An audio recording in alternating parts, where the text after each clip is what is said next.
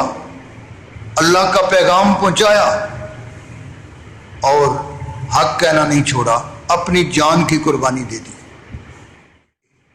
حضرت یحییٰ علیہ السلام جب قتل کیا گیا تو اتنا خون بہا کہ آپ کے جسم سے وہ خون نکل کر یوں جیسے بارش کا پانی بہتا ہے یوں بہنے لگا۔ تو اللہ کی طرف سے گویا ان کو خبردار کیا گیا کہ تم نے میرے 2 پیغمبروں کو قتل کیا ہے، اب اس کی سزا بڑی سخت ہوگی۔ تو اللہ کی طرف سے بڑی سخت سزا ان پر مسلط ہوئی اور اللہ تعالیٰ نے ان کو ہلاک کیا۔ مولانا شمس الدین کے تمام بیانات اور ڈیلی درس قرآن کو سننے کے لیے مولانا شمس الدین یوٹیوب چینل کو سبسکرائب کریں اور ساتھ میں بیل کے آئیکن کو لازمی دبائیں تاکہ ہر نئی آنے والی ویڈیو آپ کو ملتی رہے۔